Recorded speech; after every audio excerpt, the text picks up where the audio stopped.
Good morning and welcome to today's session of Friday Facts and Fun.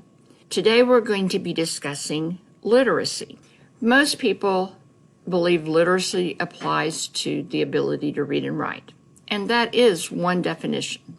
However, there is more than one type of literacy. So the dictionary.com definition of literacy provides us with three options. The first is the quality of being literate, especially the ability to read and write. And that is what we normally think of as literacy. The second is possession of education. And that usually is when we would refer to someone as, I'm not sure his literacy is adequate for his position. That one's not used nearly as much. The third one is the type of literacy I want to discuss today. A person's knowledge of a particular subject or field. And this might apply in the library world. We teach computer literacy. So we have computer classes to introduce people to the computer, how to use it, the programs that are available. Those types of things increase their knowledge of that field. We also, of course, are very involved with what we call early literacy, and that is teaching our tiniest patrons, our tiny tots and story time patrons, some of the basic things that they need to know in order for them to develop the ability to read and write. That's their letters, their letter sounds, their colors, their numbers. Even their arts and crafts are designed. Learning to hold the crayon leads to them learning to be able to hold pencil or pen and write. So all of the things we do, teaching them games where they can use their gross motor skills or their fine motor skills. Development of all those things are part of the early literacy programming we provide. We also have offered things to provide financial literacy. We offered a program for our teens where they learn to balance their checkbook. Even though most of them don't use checkbooks, the theory is still the same if they're using their debit card. They need to be able to know how much money they have in their account so that they don't try to overdraw or get embarrassed because they tried to use their card and they didn't have enough money. We've offered classes in wills and estate planning for our seniors. It's related to financial literacy because leaving our financial estate, our money, properly and well is part of our financial lifelong goals. So again, it relates to the field of financial literacy. Today, what I want to talk about, however, is information literacy. This is very important with so many things that are going on in our world today. With the coronavirus, with the vaccines that are coming out now, with the whole wide, crazy field of politics and things that are happening there. It is important that we understand where we're getting our information and the proper way to share in order not to be the ones who are spreading disinformation. Here's some steps on how to spot fake news. You always need to consider the source. Who is giving you this information and why are they giving it to you? Do they have, as they say, a dog in the fight? Is there some reason that they would give you this information that would cause it to be bent in a certain way? And later I will also share the spectrum for legitimate news sources because all news sources are biased. But if you're aware of that bias, then you can, as part of considering the source, you can understand where the bias is coming from and not have to research that one as much. But if it's something you see on Facebook, again, consider the source. Investigate deeper. Don't just accept at face value what you're being told. We need also to read beyond. Those headlines are designed to grab our attention, which means they might be outrageous. They might be something that the way they're worded is to get your attention, and that's not exactly what the story's about. We've all read stories like that, right? In the world of internet. Those headlines are designed to get you to click on them, to follow up, to read more. So you do need to go beyond the headline. Don't just accept that headline at face value. We need to check the author. Again, this kind of is part of considering the source. But I know that a story from one author is going to be bent based on their preferences, their experiences. In the literary world, for example, Jane Austen is going to tell a romance story in a certain way, a story of historical England, what she knew. Whereas Nora Roberts, who is in a modern world, is still telling romance stories, but they're going to be told in a different way.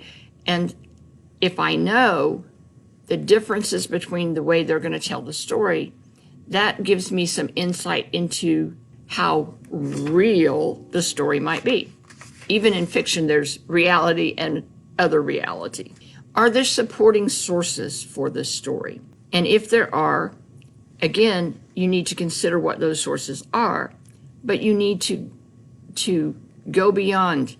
If an actor is telling me I need to take the vaccine, it's a lot different than if Dr. Fauci's telling me I should take the vaccine. Reputable sources, and especially supporting sources, need to be ones that we can trust, ones that are credible, ones that we understand why they're sharing the information. Does what that supporting source say truly support the overall story?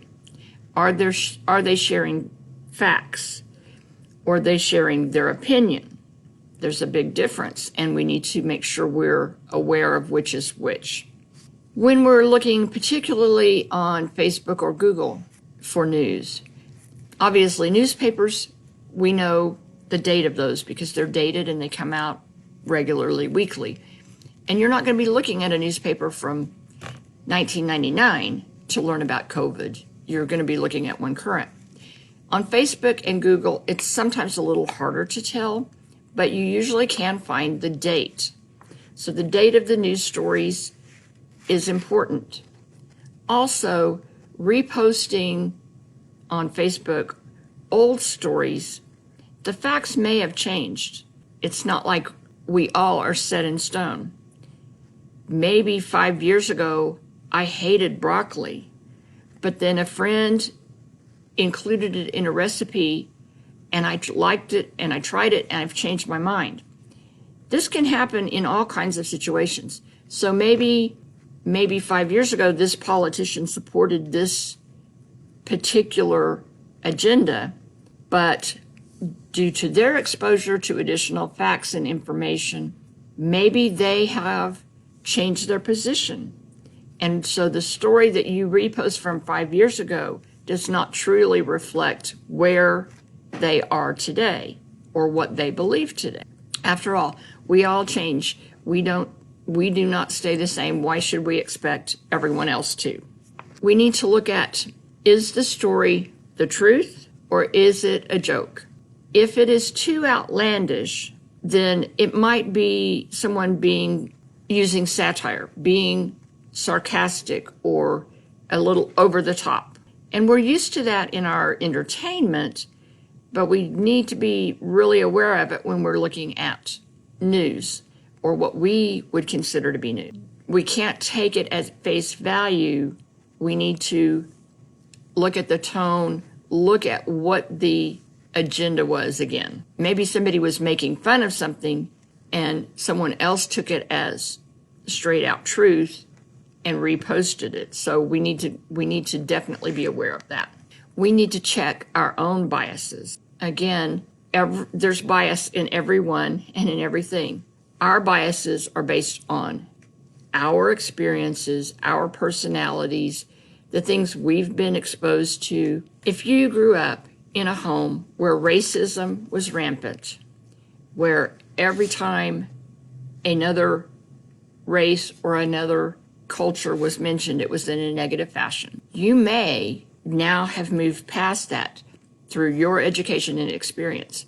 But there are unconscious biases left from that experience of growing up in that situation. So we need to be aware that bias does exist in ourselves and that we're going to view something through our own lens, kind of like rose-colored glasses, but I'm going to have my bias that I'm going to view things through that may cause me to see a story in a certain way when it was really meant in a different way. Last, we can always ask the experts, and that is another reason the libraries are here. We're here to help you find reliable, legitimate information. We have our databases, and I'll walk you through that again, that you can research things out. As I said, I will show you some resources that you can use to verify information or to search for legitimate information. We'll start with the library's website. You're going to click on My Account, Catalog, and Databases, which will bring up this screen. On this screen, the TextShare databases are supplied by the library's subscription to and membership in the Texas State Libraries and Archives Commission. We pay a fee to them, but it's less than if we had to buy all these databases ourselves, and they're shared with all Texas libraries who are accredited and willing to pay that fee. So the TextShare databases have information about all sorts of different things. A lot of them are educational. This first page are the most commonly used ones: Credo, Academic Search, Gale, and Context Opposing Viewpoints. This one's very good if you want to research both sides of a topic. There's also a Science Tech, and then things about Texas. This has a lot of references if you're wanting to learn about Texas. The featured resources change as we go. Here's Gale 1 file on health and medicine. So if there's something you're trying to find there. This is the getting started. 2,700 journals, 171,000 ebooks, and 15 million images, videos, and other resources. These are the ones that are here. You can also look at the ones on the most popular page. And again, these are the ones that many people are using. As you can see, there are a lot of things on health. Health and Medicine, Consumer Health Complete. There's Master File Complete, which is multidisciplinary, has lots of things from popular magazines, other highly regarded sources. Heritage Quest, if you're wanting to do historical things and don't want to purchase an Ancestry membership. There are legal forms. Don't Google to get a legal form, because a lot of them will let you get to the point to print and then they're going to want you to pay for it. Through this legal forms provided through Gale, through the state, these are updated and they give you all kinds of popular legal areas: contracts, wills, premarital agreements, bankruptcy, divorce, landlord, tenants, all sorts. Need to work on your vehicle? Chilton Library provides authoritative auto repair information. So it goes by year, make, and model for the most popular for the last 30 years. Reliable information from the manufacturers, from reputable auto mechanics that provide you what you need.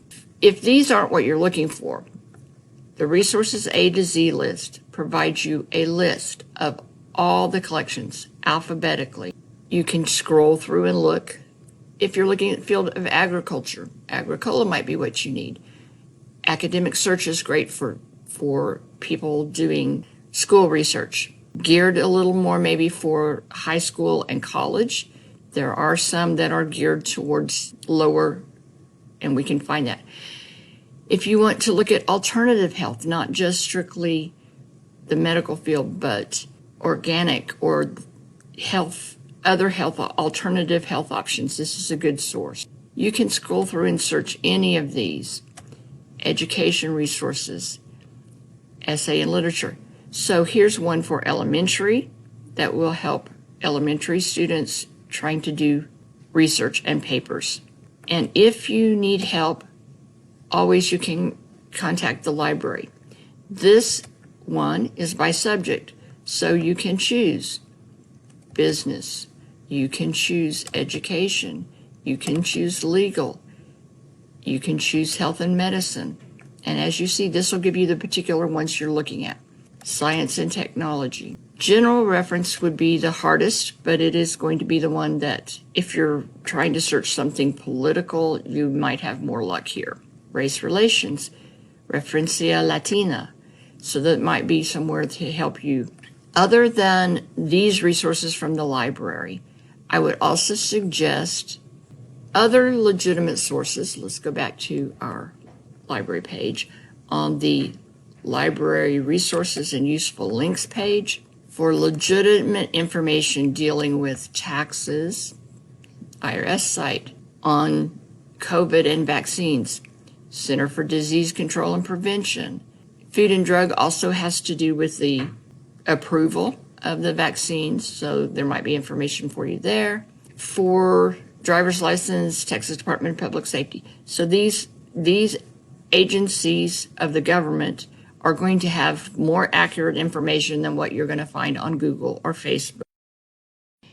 You can look at the spectrum of news sources, check 2 or 3 and see what the consensus is, because the consensus is going to be closer to the truth than if we were looking just strictly at one source. So this is just a little overview, as I said, with COVID, with the vaccines, with the political situation. There's a lot of, it's up to us to sort through it, to see what the information is, understand where it's coming from, and then make our decisions based on the closest we can get to the truth. After all, remember, there's this person's story, there's this person's story, and the truth is usually somewhere in the middle. We need to be able to see what the stories are, evaluate them, so that we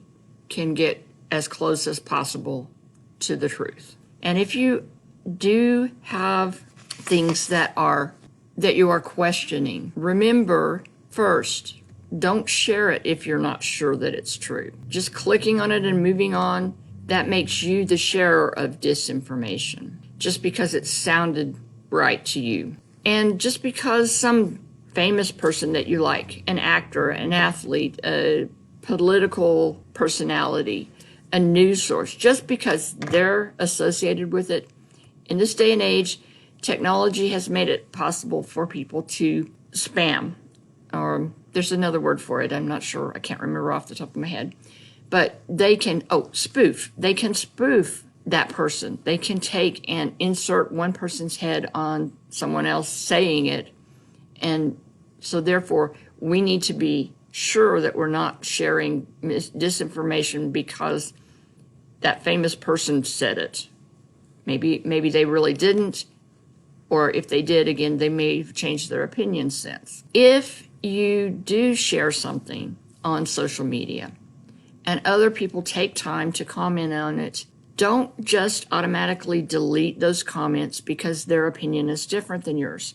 This is how we learn and grow. Civil discourse means that you and I can discuss a topic, have differing opinions, share those with each other without getting angry, without threatening violence, without doing all those crazy things, that we can expand our experience and our knowledge and accept others as being different, again, without violence.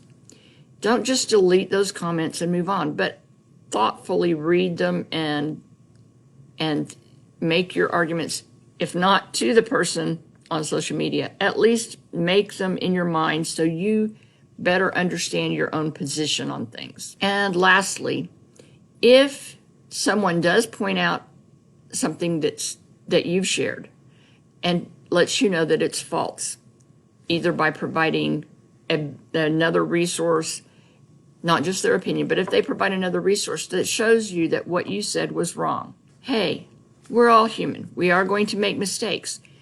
Take this as a learning opportunity. Again, don't go out and just delete what you posted as false, but take it as a learning opportunity and leave it up. Maybe post a comment saying, I see your point. I understand from the information you shared, I was incorrect. This is a learning opportunity for all of us. And again, we should be willing to have that civil discourse and to help each other grow in our knowledge. So hopefully this topic of information literacy has been helpful to you today. See you next time.